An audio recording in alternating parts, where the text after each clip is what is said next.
আমরা হজ করে যে ফিরলাম, বাইরে সৌদি আরবের যে সার্ভিসগুলো আমরা পেলাম বিমানবন্দর থেকে শুরু করে এভরিথিং, হোটেল থেকে শুরু করে সব কিছু, সেই তুলনায় আমাদের দেশের সার্ভিস অত্যন্ত নিম্নমানের। আমরা এই সৌদি আরব থেকে এখান থেকে ল্যান্ড করে আমরা যে মালামালগুলো যে আমাদের শ্রমিকের চাইতে খারাপ অবস্থা, ইভেন একটা ট্রলি যে আমরা বাইরে আনবো, ওখানে যে বেরিয়াটা দেওয়া আছে বলছে ট্রলির বাইরে নিয়ে যাবে না। তাহলে আমরা এই মালগুলো কি মাথায় করে আনবো? কী ব্যবস্থাপনায় এই দেশ এই ধরনের ব্যবস্থাপনা আমরা আসলে খুশি না। দেখেন কি অবস্থা, দেখতে পাচ্ছেন তো। না, সে সেবা পাইনি। ওখানকার সেবা তুলনায় 50% সেবা ওখানে পাইনি আমরা।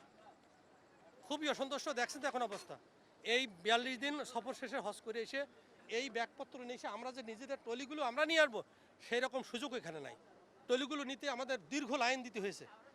কেউ লাইন দিয়ে সামনের থেকে নিচ্ছে, কেউ পিছন দিকে অন্যভাবে দুর্নীতি করে নিয়ে চলে যাচ্ছে। তাহলে কিসের ব্যবস্থাপনা হলো এটা? আমরা 1.5 ঘন্টা লাইনে দাঁড়িয়ে থেকে ট্রলি পাইনি, আর একজন আধ ঘন্টার ভিতরে ট্রলি নিয়ে চলে গেল। তাহলে এই শৃঙ্খলাটা থাকলে সেখানে কোনো শৃঙ্খলাই নাই।